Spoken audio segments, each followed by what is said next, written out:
Americans play checkers, Russians play chess, Chinese play Go.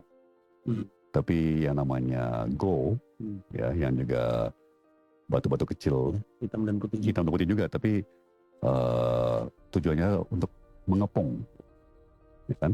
Itu lebih kompleks lagi. Kapan lagi ada tokoh penting di Indonesia tahu permainan Go? Ayo kamu tahu juga nggak? Kayak mana yang lebih rumit, yang lebih gampang, yang lebih susah itu nggak penting. Tapi ayo kita bahas sebenarnya masing-masing game ini tuh tentang apa. Checkers itu game di mana yang menang adalah yang nangkap semua pasukan lawan duluan. Jadi fokusnya pada langkah-langkah cepat kayak gini. Chess itu game di mana pemenangnya harus menangkap raja lawan. Dibandingkan checkers, catur harus bisa mendapatkan advantage bukan hanya dari kalkulasi yang sangat presisi, tapi juga advantage secara posisional. Nah, sekarang ayo kita bahas permainan Go. Pertama yang paling beda itu papannya, ukurannya jauh lebih besar, ukuran 19x19. Yang kedua objektifnya. Kalau checkers dan chess mengharuskan perang untuk menang. Permainan Go itu nggak harus. Dalam permainan Go, kita nggak perlu sibuk nangkep pasukan lawan, kita cukup perlu bangun wilayah sendiri. Jadi Go itu bukan tentang peperangan, tapi tentang negosiasi. Ini aku langsung kasih lihat contohnya. Bayangkan di posisi ini hitam masuk ke dalam wilayah putih di atas kiri.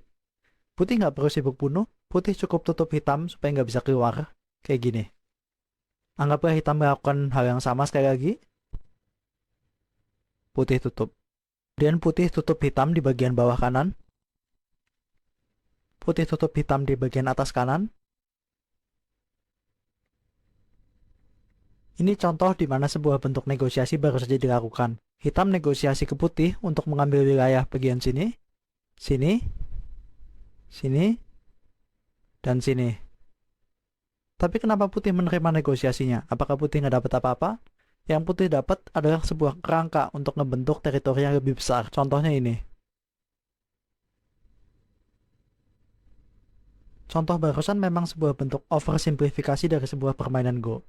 Tapi dari sini kita bisa lihat sebuah ilustrasi di mana negosiasi benar bisa dilakukan dalam permainan Go. Baru ketika salah satu pemain tidak mau negosiasi, maka disitulah peperangan mulai muncul. Oke, ini hari kelima dari 30 hari di mana aku cari 5 orang yang tertarik untuk belajar main Go. Kalau kamu salah satunya, kasih tahu ya.